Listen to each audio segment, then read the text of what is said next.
Ethiopian PM says Sudan, Eritrea, and TPLF pose no threat to Ethiopia. Ethiopian Prime Minister Abiy Ahmed has dismissed concerns over an alleged alliance between Sudan, Eritrea, and the Tigray People's Liberation Front, TPLF, insisting the grouping poses no threat to Ethiopia's sovereignty.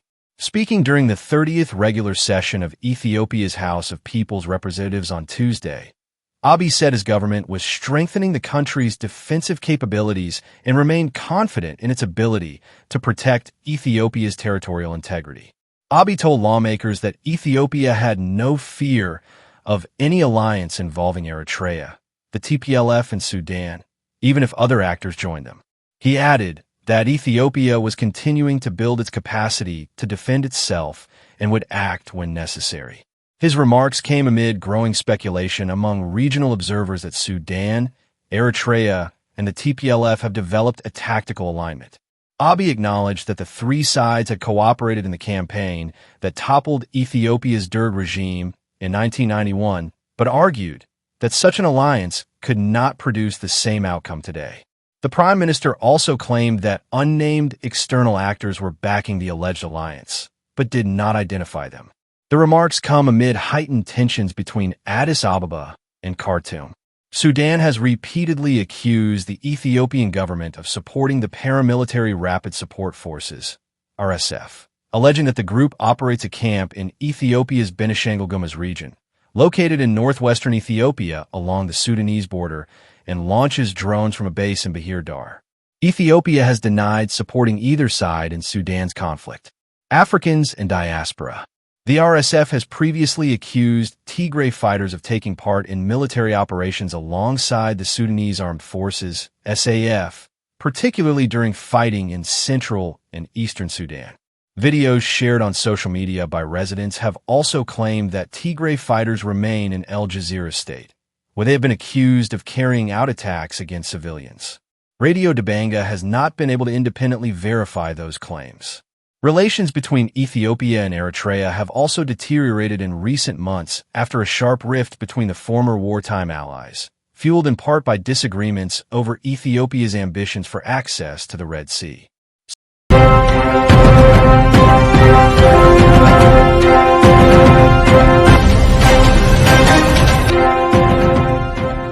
Somaliland and Israel's Red Sea strategy. Following the diplomatic recognition of the breakaway region, military cooperation and speculation over a possible Israeli presence in the city of Berbera have increased. Rumors about military bases have so far not been officially confirmed, but the Horn of Africa is becoming increasingly central to regional competition.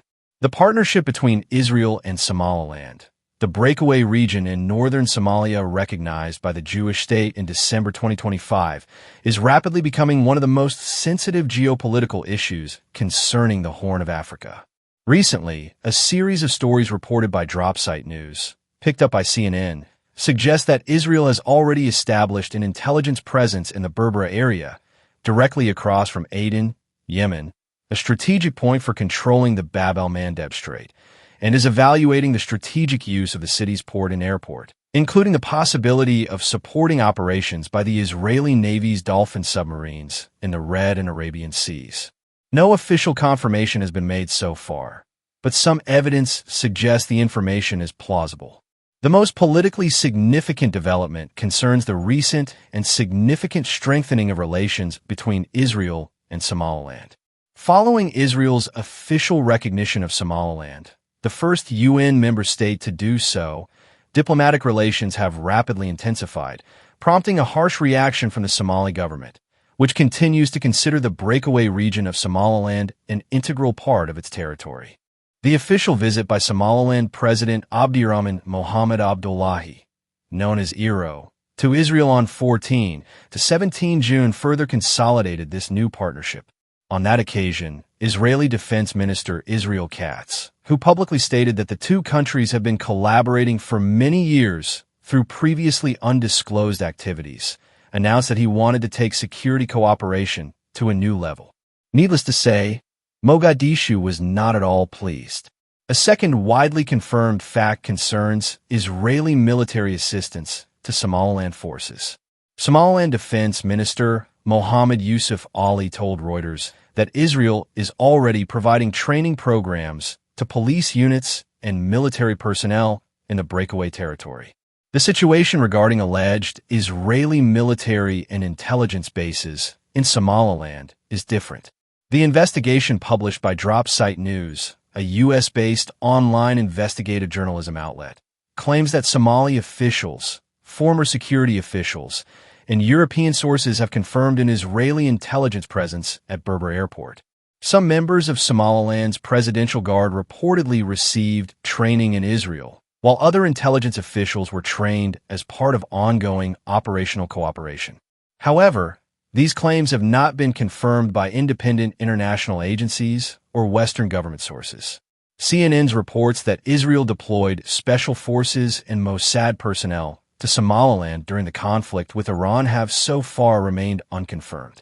The most controversial issue concerns the port of Berbera and its possible use by the Israeli Navy.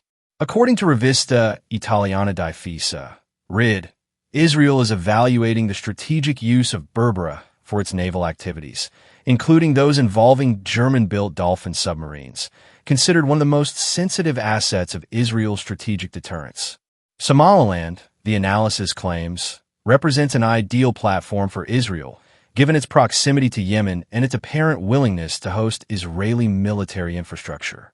The key of Israel's strategy is the port city of Berbera, located 550 kilometers from Sana'a, the capital of Yemen currently under the control of Houthi militias. Given the involvement of the Yemen's Houthi militias in the so-called Axis of Resistance, the group of pro-Iranian groups militarily active against Israel following the attacks by Israel and the United States against Iran, which also includes Hezbollah in Lebanon, the coastal area of Berbera appears to be a vital strategic hub.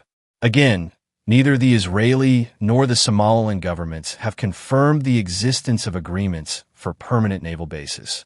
In contrast, Somaliland's defense minister explicitly denied the existence of negotiations to open an Israeli military base, calling them rumors. Israeli diplomatic representatives interviewed by Reuters reiterated the same position. The issue remains relevant, though. The Gaza war and Houthi attacks in the Red Sea have turned the Horn of Africa into a major theater of regional competition between Israel, Iran, Turkey, the United Arab Emirates, and Egypt. In this context, Somaliland represents a potentially valuable partner for Israel, both due to its geographic location and the willingness of its leaders to develop unprecedented political, economic, and security cooperation.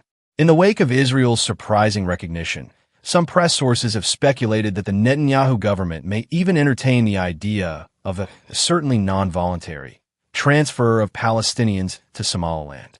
This, however, is not supported by official statements from the governments involved or by independent sources. Indeed, it is denied by the Somaliland authorities, who reject any resettlement plan linked to Gaza or other territories. That said, the fact that the international community does not recognize Somaliland raises many questions. In a politically and legally gray area, the territory is open to informal agreements and murky strategies, less, if at all, bound by the traditional canons of international law. Thank you for staying with us. Don't forget to like, share, and subscribe to Ethio-Eritrea Index channel.